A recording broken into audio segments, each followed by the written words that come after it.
Artıq ölkəmizdə təəssüflər olsun ki, heç kim öz peşəsi haqqında danışmır.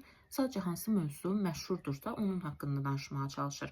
Və nəticə o yerə gəlib çıxır ki, hər hansısa bir hadisə baş verdiyi zaman biz psixoloqlar olaraq həmin mövzu haqqında psixoloji şərh verdikdə hər kəs qayıdıb deyir ki, bunun iqtisadi səbəbləri var, sosioloji səbəbləri var ya da siyasi səbəbləri var. Siz niyə hər şeyin altında psixoloji səbəblər axtarırsınız? Çox sadə bir izahı var, çünki biz psixoloquq. Son zamanlar qarşılaşdığım kontentlərdə iqtisadiyyatçı və CEO qadın və kişi münasibətlərindən danışır. Bir NLP mütəxəssisi psixotrop dərmanların zərərləri və qəbul etməmək haqqında təşviq edici post paylaşaraq həkimlərin işinə qarışmağa başlayır. Fəlsəfə üzrə təhsil almış bir şəxs autizmin səbəbinin qidalanma olduğunu deyir. Ya da bir psixoloq dünyada bizə bunu eləmək istəyirlər, onu eləmək istəyirlər deyib siyasətə və iqtisadiyyata qarışır. Əgər ortada bir problem varsa və bu həll edilməli və şərh olunmalıdırsa, nəticə çıxardılmalıdırsa, hər kəs öz peşəsinə uyğun olaraq şərh verərsə, bu problem daha yaxşı həll olunar.